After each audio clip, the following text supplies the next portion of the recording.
So it's halftime here. So the halftime show of the Super Bowl, abbreviated, ready to go for the second half. These two teams sat through a longer than usual 30-minute wait, but we're back in action here in this Super Bowl. And he'll be stopped right around where he would have been had he gone down to a knee, maybe a yard shy of there at the 24. The Steeler offense now with a football first here to begin the third quarter. And I would imagine this is where you have to take stock of the situation, CD, and say, gosh, we're halfway to the Lombardi Trophy. Let's not slow down now. And I like the way you went there. Let's not slow down now, because the first half certainly went their way. And I would expect them to continue that type of a game plan. But you're right. You do think back to Super Bowl 54. 49ers had a double-digit lead in the fourth quarter, couldn't hold on, so plenty can still happen. And that almost their first INT of the ball game. Had his sights on it, but he couldn't seal the deal.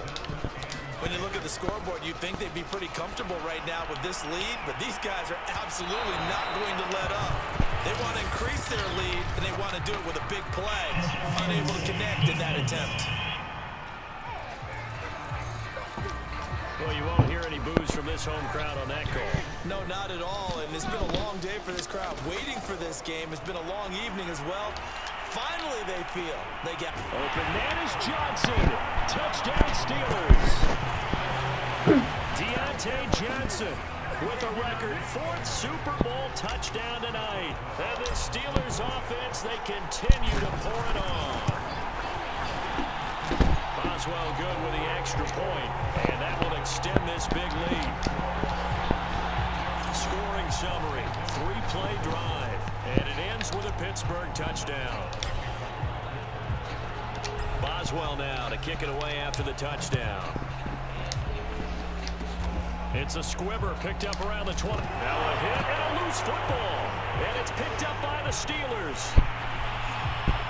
And into the end zone. Touchdown, Pittsburgh. Pat Freiermuth, his second touchdown of this Super Bowl. And the Steelers are able to strike quickly to add on to their lead.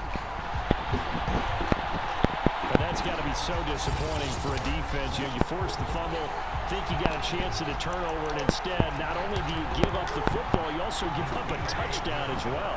Yeah, you just think to yourself, you've done all the hard work, right? You forced the fumble, but when they didn't come up with it, I think they relaxed a little bit, or maybe lost their focus as well, and it ended up turning out to be a touchdown against them. I think this is just going to be a function of the times we live in now. Very similar to the bat flip in baseball. Everyone's got to start to get comfortable with this, but to me, this is just rubbing it in. Now a hit and a loose football, and it's picked up by the Steelers. And this return is going to be halted right around the 28-yard line. And careless with a football there on the kick return. And one thing I love about going to practices is trying to get around coaches and hear their catchphrases and what they really emphasize. We haven't been to a single one. And this will be caught by its big tight end, Ebron, for a Steeler touchdown.